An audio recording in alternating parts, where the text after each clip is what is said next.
നമസ്കാരം. മലയാളി വാർത്ത ഇൻസൈഡിലേക്ക് സ്വാഗതം. രാജ്യശ്രദ്ധ ആകർഷിച്ച തെരഞ്ഞെടുപ്പ് തന്നെയായിരുന്നു കേരളത്തിലെ തദ്ദേശ തെരഞ്ഞെടുപ്പ്. അതിൽ ഏറ്റവും കൂടുതലും രാജ്യശ്രദ്ധ പിടിച്ചുപറ്റിയത് തിരുവനന്തപുരത്തും തന്നെയാണ്. തിരുവനന്തപുരം നഗരസഭ 50 സീറ്റുകളോടുകൂടി 2021 തന്നെ അമിത്ഷാ പ്രഖ്യാപിച്ചതുപോലെ തന്നെ 50 സീറ്റ് അത് തിരുവനന്തപുരത്ത് പിടിച്ചായിരിക്കും ഞങ്ങളുടെ തുടക്കമെന്ന് അമിത്ഷാ കേരളത്തിൽ വന്ന് പ്രഖ്യാപിച്ചപ്പോൾ അത് പലരും പുച്ഛിച്ചു തള്ളുകയായിരുന്നു. എന്നാൽ അവർ പറഞ്ഞത് പ്രവർത്തിച്ചു കാണിക്കുകയാണ് ചെയ്തത്. പക്ഷെ അപ്പോഴും തിരുവനന്തപുരം നഗരസഭ ആര് ഭരിക്കണം, അതായത് ആരാവണം മേയർ എന്ന കാര്യത്തിൽ അന്തിമ തീരുമാനം വന്നിരിക്കുന്നത് 2 സ്വതന്ത്രന്മാരുടെ കയ്യിലാണ്. തിരുവനന്തപുരത്ത് ജീവിക്കുന്നവർക്ക് അറിയാം, കണ്ണമൂല എന്ന് പറയുന്ന സ്ഥലം അത്ര ചെറിയ ഒരു സ്ഥലമല്ല, അല്ലെങ്കിൽ അത്ര ചെറിയ ഒരു മേഖലയല്ല. കണ്ണമൂല ആവശ്യത്തിലധികം തഴഞ്ഞ ഒരു സ്ഥലമാണ് എന്ന് നമുക്കറിയാം. കാരണം പാർവതി പുത്തനാർ എന്ന് പറയുന്ന സ്ഥലം നിങ്ങൾക്ക് എല്ലാവർക്കും അറിയാമായിരിക്കും. അതിനടുത്തുകൂടി പോയി കഴിഞ്ഞാൽ മൂക്ക് പൊത്താതെ പോകാൻ പറ്റാത്ത ഒരു അവസ്ഥയാണ്. മൂക്ക് പൊത്താതെ മൂക്കടയ്ക്കാൻ നമുക്ക് അതുവഴി പോകാനേ സാധിക്കാത്ത ഒരു അവസ്ഥ. ആ അവസ്ഥയിൽ നിന്നുകൊണ്ട് പാർവതി പുത്തനാറിന് വേണ്ട സമഗ്രമായ പദ്ധതികൾ ഒന്നും തന്നെ കൊണ്ടുവരാതെ, വിഭാവനം ചെയ്യാതെ ഒക്കെ തന്നെ പരമാവധി തഴഞ്ഞ ഒരു സ്ഥലമാണ് കണ്ണമൂല എന്ന് അവിടുത്തെ ജനങ്ങൾ തന്നെ പറയുന്നു.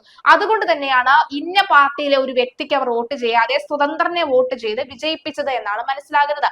എന്തായാലും ഇപ്പോൾ ബോള് കോർട്ടിലാണ്, അതായത് രാധാകൃഷ്ണൻ എന്ന് പറയുന്ന സ്വതന്ത്രന്റെ കോർട്ടിലാണ് ഇപ്പോൾ ആ ബോൾ ഉള്ളത്.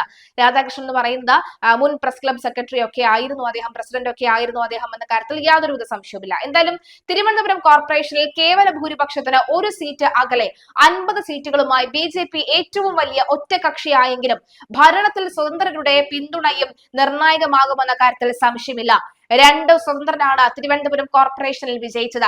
കണ്ണമുല വാർഡിൽ നിന്ന് പാറ്റൂർ രാധാകൃഷ്ണനും പൗഡുകടവ് വാർഡിൽ നിന്ന് സുധീഷ് കുമാറുമാണ് സ്വതന്ത്രരായി വിജയിച്ചത്. പിന്തുണയ്ക്കുന്ന കാര്യത്തിൽ ആരുമായും ചർച്ചയ്ക്ക് തയ്യാറാണെന്നാണ് പാറ്റൂർ രാധാകൃഷ്ണൻ വ്യക്തമാക്കിയത്.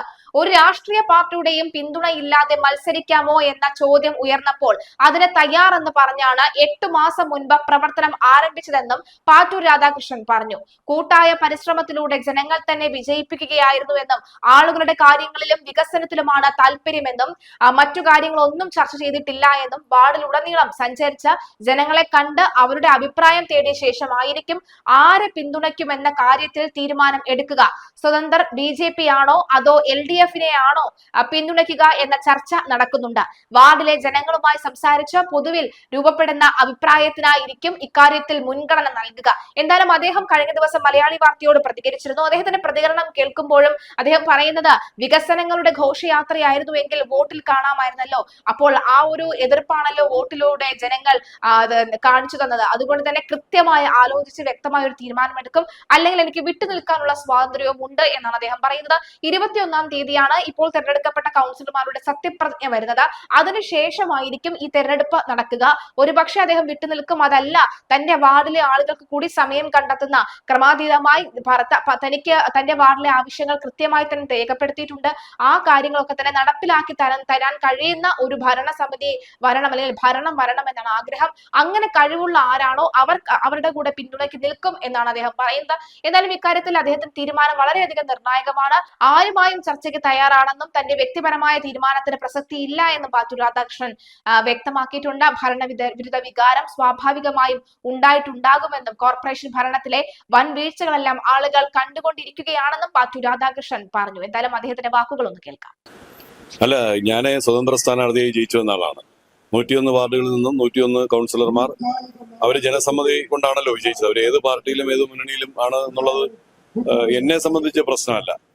പിന്നെ എന്നോട് ഞാൻ വിജയിച്ചു കഴിഞ്ഞപ്പോ നിങ്ങൾക്കൊക്കെ അറിയാവുന്ന പോലെ പ്രസ് ക്ലബിന്റെ ഭാരവാഹിക്കായിരുന്ന ഒരാളിനോട് ഒരുപാട് ഇവിടെ വരുന്ന അല്ലെങ്കിൽ പരിപാടികൾ പങ്കെടുക്കുന്ന ഒരുപാട് പൊളിറ്റീഷ്യന്മാർക്ക് ഒരു ബന്ധം ഉണ്ടാവുമല്ലോ. വാർത്തത്തിൽ പലരും എന്നെ വിളിച്ചു, സംസാരിച്ചു, പലരും പിന്നെ അഭിനന്ദനം അറിയിച്ചു, സംസാരിക്കാം എന്നൊക്കെ പറഞ്ഞു പിന്തുണ തേടിയവരുണ്ട്. അപ്പൊ ഇതൊന്നും ഈ പിന്നെ മറ്റു കാര്യങ്ങളിലേക്ക് പോയിട്ടില്ല. എന്ന് പറഞ്ഞാൽ മറ്റു തെരഞ്ഞെടുപ്പ്, മേയർ തെരഞ്ഞെടുപ്പും ഒക്കെ ബന്ധപ്പെട്ട കാര്യങ്ങളിലേക്ക് ഇതൊന്നും പോയിട്ടില്ല. അതിന് 21-നാണ് ഈ കൗൺസിലർമാരുടെ സത്യപ്രതിജ്ഞ. അത് കഴിഞ്ഞാൽ പിന്നീടാണ് ഈ തെരഞ്ഞെടുപ്പ് വരുന്നത്. എന്നെ സംബന്ധിച്ച് എന്റെ വാർഡിലെ ആളുകൾ രാഷ്ട്രീയ പാർട്ടികളുടെ പ്രവർത്തകരല്ല.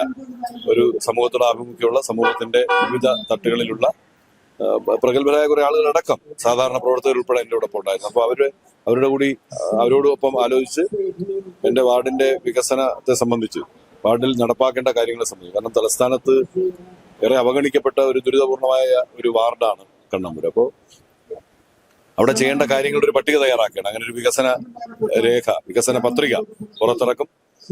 അതിന് സഹായകരമാകുന്ന തരത്തിൽ കോർപ്പറേഷന്റെ ഭരണസാരഥ്യം എങ്ങനെ വന്നാലാണ് ഞാൻ പറയുന്ന കാര്യങ്ങൾ, എന്റെ വാർഡിനെ സംബന്ധിച്ചുള്ള കാര്യങ്ങൾ സമയബന്ധിതമായി നടത്താൻ കഴിയുക. അതോടൊപ്പം തലസ്ഥാനത്തിന്റെ മൊത്തത്തിലുള്ള മുഖച്ഛായ മാറ്റുന്ന തരത്തിലുള്ള വികസന പ്രവർത്തനങ്ങൾ ആർക്ക് കഴിയും അതിനനുസരിച്ചായിരിക്കും ഞാൻ പിന്തുണ കൊടുക്കുക.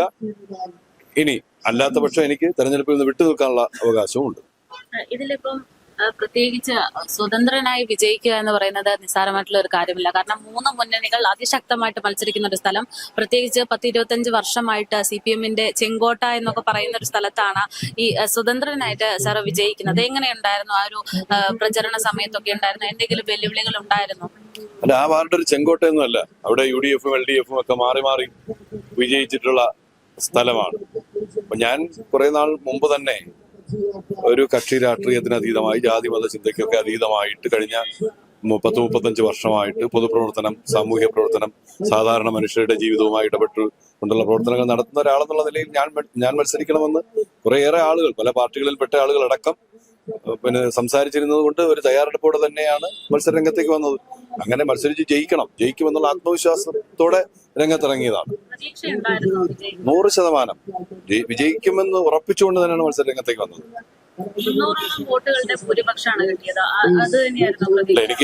നമ്മളൊരു കേഡർ സംവിധാനം ഒന്നും ഇല്ലാത്തതുകൊണ്ട് തന്നെ, ഒരു പാർട്ടികളെ പോലെ അങ്ങനെ പാർട്ടി തൊഴിലാളികളൊന്നും ഇല്ലാത്തതുകൊണ്ട് തന്നെ ഈ വീടുകളിൽ സ്ലിപ്പുകൾ കൃത്യമായി എത്തിക്കാനും ഒക്കെ കഴിയാത്ത കാരണം കൊണ്ട് 300-ലധികം വോട്ടുകൾ പോൾ ചെയ്യപ്പെടാതെ പോയിട്ടുണ്ട്. വോട്ടർമാരെ പോളിംഗ് ബൂത്തിൽ എത്തിക്കാൻ കഴിയാത്ത കാര്യമുണ്ട്. അതൊക്കെ കഴിഞ്ഞാൽ തന്നെ എനിക്കെതിരെ നിർത്തിയ അപരന്മാരെല്ലാം കൂടെ 70ഓളം വോട്ടുകൾ പിടിച്ചു. ഇതെല്ലാം പോയിട്ട് 367 വോട്ടിന് ജയിക്കുന്ന സാധനം വലിയ വിജയം തന്നെയാണ്. ഈ 3 മുന്നണി സ്ഥാനാർത്ഥികളെയും പരാജയപ്പെടുത്തി വിജയിക്കുക എന്ന് പറയുന്നത് ചെറിയ കാര്യമൊന്നുമല്ല. അങ്ങേറ്റത്ത് സന്തോഷവും അഭിമാനവും ഒക്കെ ഉണ്ട്. ഇനി മുന്നോട്ടേക്ക് പോകുമ്പോൾ, അതായത് തിരുവനന്തപുരം കോർപ്പറേഷനിലെ മേയർ ആരായി കഴിഞ്ഞാലും ഇവിടെ പ്രധാനമായിട്ട് ഇപ്പൊ ഉന്നയിക്കുന്നത് വികസനം എന്നുള്ള കാര്യമാണല്ലോ.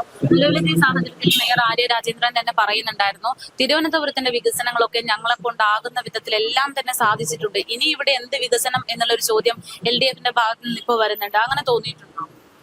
അല്ല, ഈ വികസനം അങ്ങ് കവിഞ്ഞൊഴുകുകയാണെങ്കിൽ അതിന്റെ റിസൾട്ട് ആണല്ലോ ഇപ്പൊ കണ്ടത്. കഴിഞ്ഞ കോർപ്പറേഷന്റെ പാളിച്ചകൾ എണ്ണി പറയാൻ ഒരുപാടുണ്ടല്ലോ. അപ്പൊ അതിന്റെ പ്രതിഫലനമാണ് ഈ തെരഞ്ഞെടുപ്പിന്റെ ഫലം.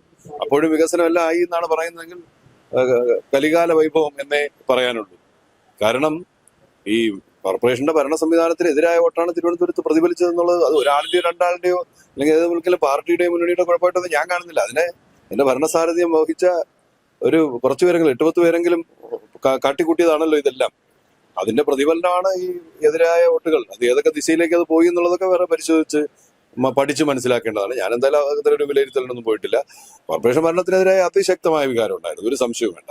ഇന്ന് ജോൺ ബ്രിട്ടാസ് MP ഒരു പോസ്റ്റ് പങ്കുവച്ചിട്ടുണ്ട്. അതായത് വലിയൊരു പതർച്ച LDF-ന് സംഭവിച്ചു എന്ന് പറയുമ്പോൾ തിരുവനന്തപുരം കോർപ്പറേഷനിൽ അങ്ങനെ ഒരു പതർച്ചയൊന്നും സംഭവിച്ചിട്ടില്ല, വോട്ട് കൂടുകയാണ് ചെയ്തത്. സീറ്റ് നഷ്ടപ്പെട്ടു, പക്ഷെ വോട്ട് ശതമാനം കൂടിയിട്ടുണ്ട് എന്ന് പറഞ്ഞിട്ടുള്ള ഒരു കണക്ക് നിരത്തി. അതായത് ലോക്സഭാ തെരഞ്ഞെടുപ്പിലുള്ള ലഭിച്ചിട്ടുള്ള വോട്ടുകളുടെ കണക്കും ഈ തദ്ദേശ തെരഞ്ഞെടുപ്പിന്റെ ലഭിച്ചിട്ടുള്ള വോട്ടുകളുടെ കണക്കും തമ്മിലുള്ള ഒരു താരതമ്യപ്പെടുത്തലും അതിന്റെ ഭാഗമായിട്ട് UDF-നും അതുപോലെ തന്നെ NDA-ക്കും വോട്ട് കുറഞ്ഞു എന്നും LDF-ന് കൂടി എന്നുമാണ് അവർ പറയുന്നത്. അതായത് ഒരു പിറകോട്ട് പോയിട്ടില്ല LDF എന്നുള്ളൊരു ഉറച്ച വിശ്വാസം ഇപ്പോഴും ഉണ്ട് അവർക്ക്. അല്ല, എനിക്ക് പ്രത്യേകിച്ച് ഏതെങ്കിലും രാഷ്ട്രീയ പാർട്ടിയോട് പ്രത്യേക വിരോധമോ അല്ലെങ്കിൽ ആരോടെങ്കിലും പ്രത്യേക മമതയോ ഇല്ല. ഇപ്പൊ സീറ്റുകളുടെ എണ്ണത്തിലാണ് വിജയം പറയുന്നതെങ്കിൽ സീറ്റുകളുടെ എണ്ണത്തിൽ ആരൊക്കെയോ വിജയിച്ചു. അല്ല, അപ്പോഴും വോട്ടിന്റെ ശതമാനവും കണക്കും ഒക്കെ വെച്ചുകൊണ്ട് പോയില്ല എന്നാണ് കരുതിയിരിക്കുന്നെങ്കിൽ അവരങ്ങനെ തന്നെ തുടരട്ടെ. നല്ല നമസ്കാരം.